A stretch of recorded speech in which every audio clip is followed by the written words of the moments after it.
એવું કહે છે હિન્દુત્વ બરાબર. હવે હિન્દુ અહીંયા કોઈ ગેર મુસલમાન બાંગ્લાદેશી કોઈ જ રહેતું નતું. લાસ્ટ 70 વર્ષથી અમારા આ ચોથી પેઢી અહીંયા આગળ જાય છે બરાબર. કોઈ કાચા મકાનો નહીં, કોઈ જાતનું અહીંયા આગળ નિશંસ થતું નહીં.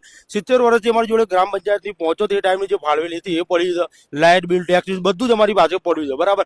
હવે હિન્દુઓના જ મકાનો તૂટે છે, હિન્દુત્વ ખતરામાં છે, તો એ લોકો કઈ રીતનું એ લોકો મેનેજમેન્ટ કર્યું છે. અમારે અહીંયા કોઈને કોઈ વ્યવસ્થા આપવામાં આવી જ નહીં. બધા રોડ ઉપર જઈ રહ્યા છે. અમારે અહીંયા આગળ 2-3 તો અહીંયા એક તો મરણ થઈ ગયું છે. અમારે અહીંયા આગળ નાના નાના બાળકો, અમારા ઘરમાં 22 જણની ફેમિલી છે. ક્યાં જવાનું? કોઈ મકાન આપતા નહીં અમને લોકો ભાડે. તો અમારે જવાનું ક્યાં? શું કરવાનું? શું અમારે ગવર્મેન્ટને એટલું જ કહું અમને વ્યવસ્થા આપો વ્યવસ્થિત. જેટલું અમારી જેટલી સ્ક્વેર ફીટમાં અમારા મકાનો હતા અમને એટલા પાછા ફાળો. અમારે બીજું કોઈ જ નહીં. અમારે તાત્કાલિક વ્યવસ્થા જોઈએ છે, નહીંતર સરકારને બહુ મોટું નુકસાન થશે આ વખતે. બસ મારું એટલું જ કહેવું છે કે અમને વ્યવસ્થા કરી આપો. આખિરકાર અમદાવાદનું સૌથી મોટું બીજું ડિમોલેશન ઈશનપુર જે રામવાડી ટેકરા હતા કે જ્યાં ત્યાં કરવામાં આવ્યું છે. તમે જોઈ શકો છો અત્યારે કે ચારે બાજુ ફક્ત અને ફક્ત કાટમાળ પડ્યો છે.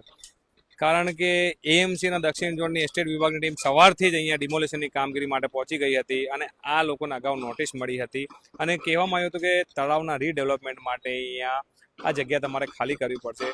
આશરે 1400 જેટલા મકાનો નોટિસ આપવામાં આવી હતી, જેમાંથી 900 મકાનને તોડવા માટે સવારથી જ જે કાર્યવાહી છે તે હાથ ધરવામાં આવી છે. પણ અમે સુપ્રીમ કોર્ટ સુધી બી ગયા હતા. સુપ્રીમ કોર્ટમાં બી અમારી પિટિશન પેન્ડિંગ હતી.